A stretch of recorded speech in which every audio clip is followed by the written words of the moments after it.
Salut chers amis, salut chers fans, joyeux Noël à tous. Aujourd'hui nous commémorons, n'est-ce pas, la venue sur terre de l'enfant Jésus, Jésus-Christ, Fils de Dieu, Jésus-Christ qui a accepté, après le péché dans le jardin d'Éden bien sûr, d'Adam et Ève, Dieu a décidé d'envoyer son Fils unique parce que l'homme avait péché et il a décidé d'envoyer son Fils unique sur terre afin que celui-ci, n'est-ce pas, puisse venir expier nos péchés et nous amener l'homme, n'est-ce pas, à la repentance, amener l'homme, n'est-ce pas, à changer de comportement, de mentalité et amener l'homme plus loin à gagner le paradis pour pouvoir retourner dans ce jardin, dans ce beau paradis où nous vivions, nos parents, nos ancêtres ont vécu et ont péché. Donc, aujourd'hui est jour de Noël. Alors, loin des commodités d'usage qui se veulent tout le temps, n'est-ce pas, de penser que ce jour soit uniquement une fête réservée aux enfants. Oui, d'accord, on pourra dire oui parce que c'est l'enfant Jésus qui naît. Mais loin de penser que ce soit la fête réservée aux enfants, loin de penser que c'est l'occasion, n'est-ce pas, pour certains de s'acheter de nouvelles chaussures, de s'acheter de nouveaux vêtements, de s'acheter de nouveaux sacs à main et autres, d'aller manger dans les plus gros restaurants, de faire les plus grands voyages et tout. Loin de penser que ce soit un moment d'ambiance, il est surtout important pour chaque chrétien de s'interroger sur son mode de vie, sur sa façon, n'est-ce pas, de vivre avec les autres, sur sa façon de voir le monde, sur le péché en général.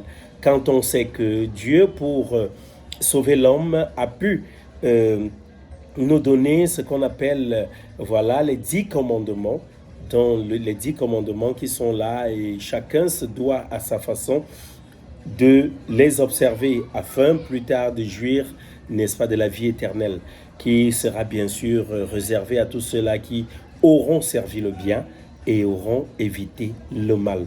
Donc, ce jour-ci est une interpellation forte pour nous, à savoir, aujourd'hui, sans doute, il est plus que jamais question de créer en chacun de nous une vie nouvelle.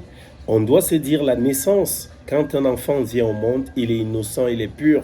Alors cette naissance de l'enfant Jésus veut amener les uns et les autres, doit nous amener, n'est-ce pas, à devenir des personnes nouvelles, créer en nous, n'est-ce pas, des attitudes nouvelles. Si nous étions pécheurs hier, si nous étions voleurs, si nous étions menteurs, si nous étions, commères, si nous étions celui-là qui partait dans les maisons des gens volés et tout dérobé, on doit se dire c'est l'occasion plus que jamais, on doit changer de comportement. Même dans la vie des couples, il faudrait que les couples s'interrogent, que chacun se dise, tiens voilà, j'ai été infidèle peut-être hier, aujourd'hui l'enfant Jésus est venu et apporte mon infidélité. Plus loin, on peut se dire, j'étais menteur hier, aujourd'hui, Jésus-Christ est venu et il a emporté mon mensonge. Donc, plus loin, on doit donc être des êtres nouveaux. On doit viser la perfection, on doit se dire, tiens voilà, on n'appartient plus au péché. On n'appartient plus au péché. Parce que la pureté et l'innocence sont loin du péché.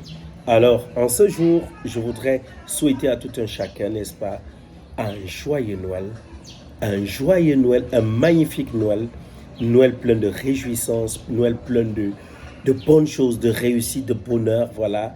Et surtout, nous savons que nous sommes à l'approche de la nouvelle année.